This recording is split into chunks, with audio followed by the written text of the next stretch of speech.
It's easy to get swept up in the emotion of the World Cup, the lights, the history, the roar of the crowd. But on June 16, 2026, when Argentina takes on Algeria to open Group J, we need to look past the romance.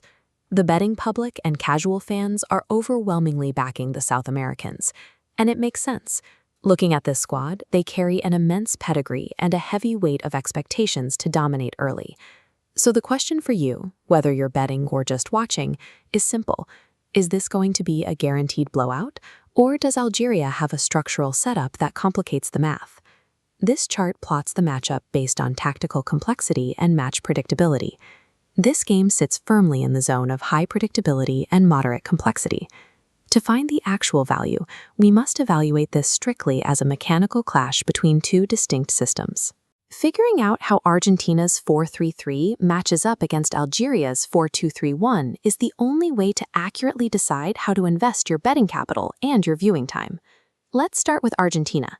They deploy a 4-3-3 formation, and its primary goal is straightforward: pin the opposition deep inside their own half. The spearhead of this system relies on relentless, aggressive forwards like Julian Alvarez, who constantly press the issue. This matrix breaks down the core positional strategy. The offensive width row shows how Argentina stretches the field. They keep their front three extremely wide, supported by central midfielders pushing high. This suffocating pressure inside the penalty box mathematically maximizes high-probability looks at the goal. But that aggressive positioning creates a distinct structural flaw. By committing their fullbacks so far forward, they leave massive, exploitable pockets of empty space behind them the second they lose the ball. Argentina's setup is built to maximize shot volume, but that offensive focus forces them to accept extreme vulnerability during a sudden defensive transition. Algeria knows this, and their counter strategy is built to deal with it. They use a rigid 4-2-3-1 shape designed entirely around central disruption.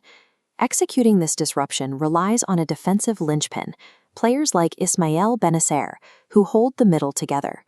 Here in the central midfield row, you see how Algeria's double pivot counters Argentina's trio.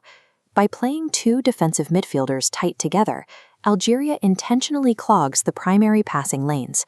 This direct blockade neutralizes the opposition's ability to dictate the tempo straight up the gut. It's a setup aimed directly at one high-value target, erasing tempo setters like Enzo Fernandez from the match entirely. The cost of doing this is incredibly steep. To maintain that block, Algeria has to surrender total possession, forcing them to play an exhausting, reactionary game for 75% of the match. Algeria trades any hope of controlling the match for the singular ability to frustrate Argentina's primary creators.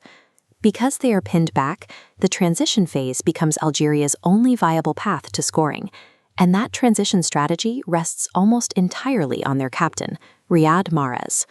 Looking at our matrix, the transition row illuminates Algeria's plan. They strike quickly, using minimal personnel to run into the exact spaces vacated by Argentina's fullbacks. But the math is ruthless.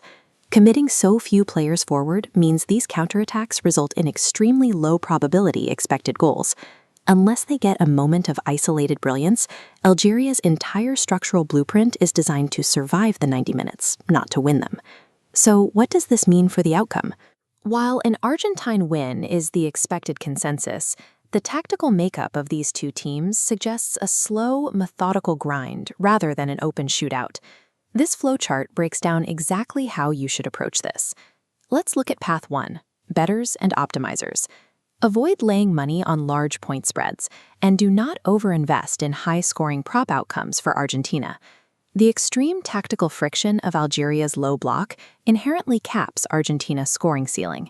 That makes the under or low goal totals the optimal value play. Despite public perception, the structure of this matchup makes heavy financial investment in an Argentine offensive explosion a mathematically high-risk proposition. Now, if you are just looking to invest 2 hours of your evening, our chart transitions to Path 2, the tactical viewer. Tune in with the right expectations. You aren't watching for a chaotic goal fest. You are watching a high-level, methodical problem-solving exercise. Scrutinize the first 30 minutes, specifically.